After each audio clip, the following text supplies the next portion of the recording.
Good morning, Colorado. You are listening to the Daily Sun Up. It's a conversation with the Colorado Sun. I'm team editor David Krause. Before we jump into today's conversation, here is a quick message from our sponsor. Immerse yourself in the stars we do not see. Australian Indigenous art. The largest display of Australian Indigenous art ever presented in North America. Now on view at the Denver Art Museum. See 130 works by 142 artists drawn exclusively from the National Gallery of Victoria's world-leading collection. On view now through July 26th. Get tickets at denverartmuseum.org. Energy Outreach Colorado is a statewide nonprofit helping income-qualified Coloradans pay their energy bills. They support hardworking families facing tough choices between paying utilities and buying essentials like food. Learn how Energy Outreach Colorado is creating affordable energy solutions for Coloradans at energyoutreach.org. If your air conditioner never seems to stop running, old windows could be the reason. Upgrade now during Window Nation's Buy 4, Get 4 free sale. Replace your windows and get half free. Plus, no money down and no interest for 2 years. Don't wait. Save big today. Visit windownation.com. Proud partner of Wounded Warrior Project. Now, back to the show. Thanks for tuning in today and making us part of your Tuesday. We've heard and written a lot here at the Sun about inflation in the past few years. That ripple-down effect gets to another side of the economy, and that is affordability, especially in a state that is already more expensive than most. I'm here with Sun business and tech reporter Tamara Chuang to talk about how Coloradoans are feeling about affordability as well as the latest inflation numbers. Hey there, Tamara. Hey, David. Tamara, let's just jump in with, you reported last week the most recent inflation numbers. Let's start there to set up the conversation. Give our listeners a bit of a rundown of the most recent numbers that you reported about. Sure. So for the Denver metro area, which the Bureau of Labor Statistics, they track inflation nationwide, and also in certain cities, not the whole state. So remember that. But for Denver, the metro area in May, consumer prices, the index went up 5% from a year ago. That's higher than what the U.S. did, which was 4.2%. You know, I usually save a lot of this for what's working, but I did do a pull-out story last week on inflation because this is the first time it's at 5% or higher since September 2023. So it's been, 2.5 years? We've been mostly going down, getting even down to like 1.9% at some point, and these are like annual change in consumer prices.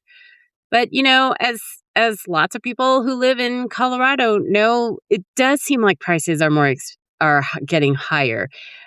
This hasn't changed, and you know, for it to hit 5%, to me that seemed like a new top for us because it's been a couple years.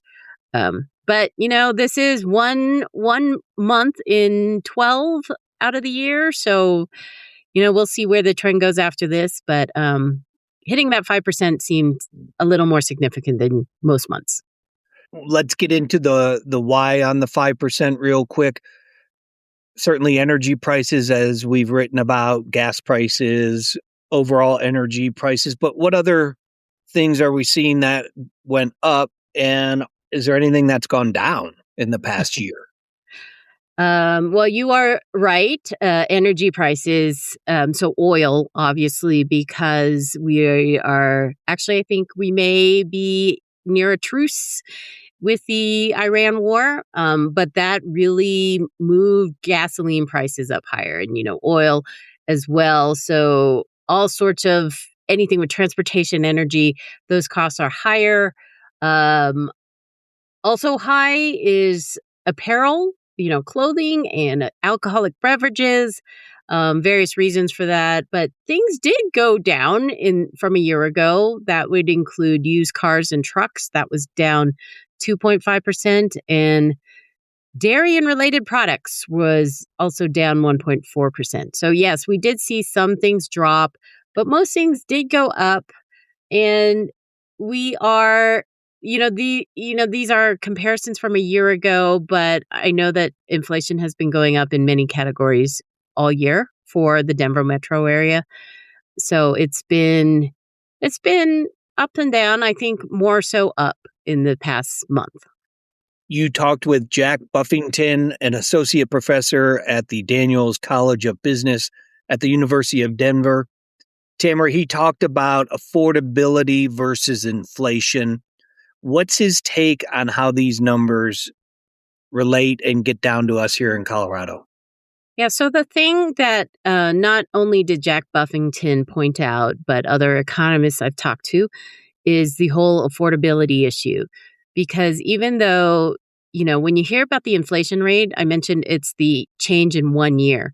But if you go back several years, we in the Denver metro area had like a 9.1% inflation rate back in March 2022, I believe. And the thing is, inflation has never gone down. I mean, prices have gone up steadily, even if it's been like 2% or 3% or 8%. So as those, over the years, that sort of impact has hurts affordability. So like housing prices went way up a few years ago. Now they've been kind of level because, interest rates have been high. So housing prices haven't gone up very fast. And actually, the Denver inflation report has housing prices at, I think, like 3.7% from a year ago, so higher. What Professor Buffington mentioned is that, it depends on your situation, of course, whether you feel the inflation or if it just impacts your affordability. Because if you can't afford a house, for example, it doesn't matter how much inflation there is. Or if you don't drive, you take the RTD, it doesn't matter how much gas, if gas went up 50%. We just talked about this a little bit earlier today that like if you are on RTD, the, Denver's light rail and bus service, I mean, some of the prices actually went down in the past year. So those prices were not impacted by the war in Iran and the shortage of oil. So, it's kind of that whole, adjusting to your situation. It depends on if you were wealthy or not wealthy, or if you had a car or not had a car. So I think that's what he was trying to get at, that, the affordability issue is more impactful than actual inflation rate going up or down. Let's keep going on that idea, Tamara. So you're saying inflation has been uneven and it doesn't hit everyone the same.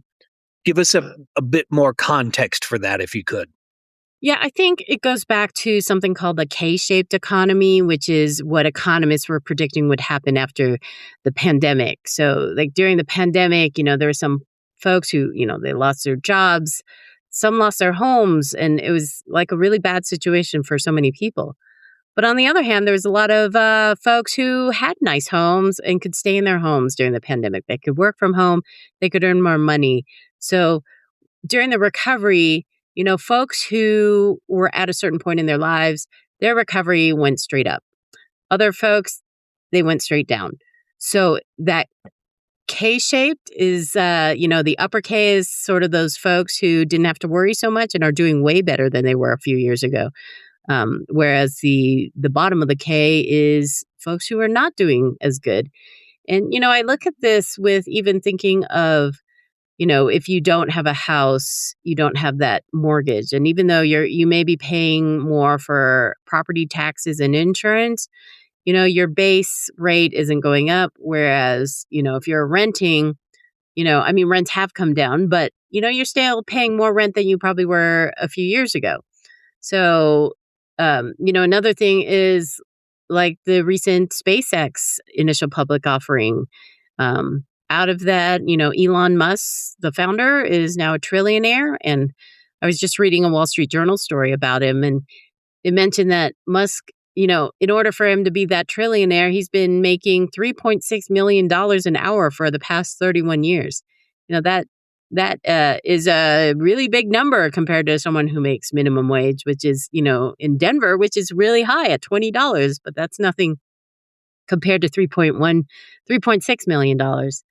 And, if you look at who might have benefited from that IPO, you've got a lot of people who, to invest in that, the SpaceX IPO, you had to have a certain wealth to be able to invest, or your retirement fund would have done it. But think of all the people who don't even have a retirement fund. So, obviously this is, there's a lot of wealth out there, but it's not hitting everyone at the same rate, even though a lot of these numbers are the average or the median. So it sounds like we're doing okay. And just for this podcast, I pulled up, it made me wonder, how is that 1%, the top 1% of high income households, how are they doing? And I found this Federal Reserve chart. I can try to include the link in the podcast notes. But back in 1989, which is when this chart starts, the top 1% held 1.76% of the nation's wealth. In 2020, back when the pandemic was starting, the top 1% was 13.5%. So let's say 14%. Today, that top 1% is now more than a quarter. So more than 25%, 25.47%. It just goes back to what the DU professor Jack Buffington said. If you can't afford a house, it doesn't matter if inflation goes up by 3% or 8%. This economy obviously affects people differently, but some of those numbers are just staggering when you see how much wealth is in a very small part of the nation. Tamara, in your column, as you like to do, you had a reader poll, which did well again, a lot of responses. Give us some information on what people are telling you as far as maybe what they're cutting back on or how they've been impacted.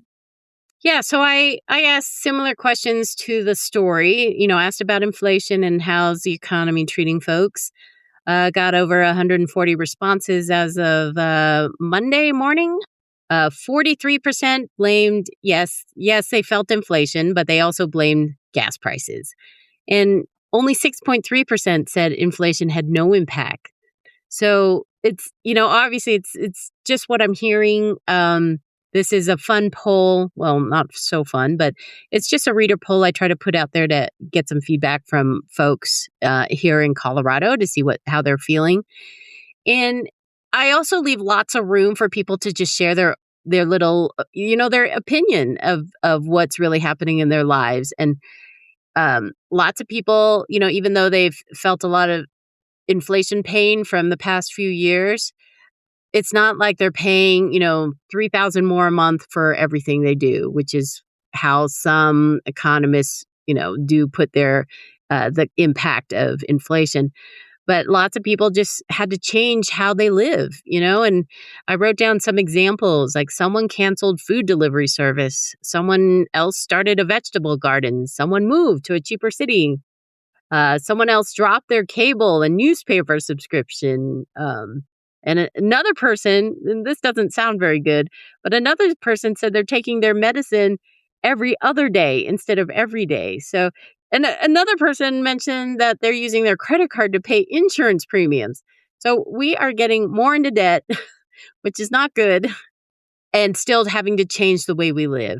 And again, this is probably our readers. I know we may have some 1%ers out there, but there's still a lot of people who are not even close to that. So we kind of write for everyone.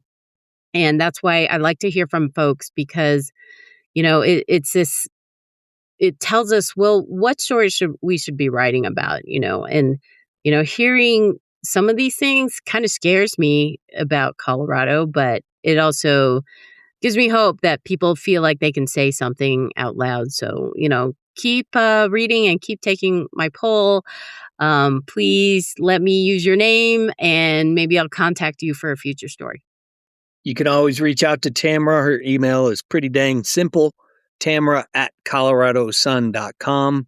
And if you want to read more business news from around this great state of ours, you can check out Tamara's coverage on our homepage and on our free Colorado Sun app. Tamara, always enjoy our Tuesday conversations and make it a great week, my friend. You too, and thanks everyone for listening. Thanks for listening, and finally, here are a few stories that you should know about today. Children's Hospital Colorado says it's resuming gender-affirming care for transgender youths after it was forced to do so by a court order, with a catch. The hospital says none of its doctors are willing to actually provide care such as writing prescriptions for hormone therapy, saying they fear criminal charges from the Trump administration. Federal land managers are poised to allow oil and gas drilling on western Colorado's Roan Plateau. The U.S. Bureau of Land Management has proposed opening up more than 5,000 acres of formerly protected land atop the mesa near Rifle to fossil fuel development as part of quarterly land lease sales the agency must offer. The move will overturn a decade-old ban on drilling on the plateau. Civic Center Park in downtown Denver has long drawn Coloradans as a hub of culture and learning, and also repelled them because of crime and filth. Now, a $50 million renovation is trying to change its reputation. The plan includes shady gardens, winding paths, and a renovated Greek-style theater wired for concerts and performances. To read these stories and much more, visit our website, coloradosun.com. As an award-winning nonprofit news outlet, we take our mission of credible, independent journalism seriously, and you can check out our trust indicators at coloradosun.com/ethics. Our music is by the Denver-based Matt Skellinger Group. A link to their music is in our show notes, and a special thanks to Swallow Hill Music. I'm David Krause. See you next time.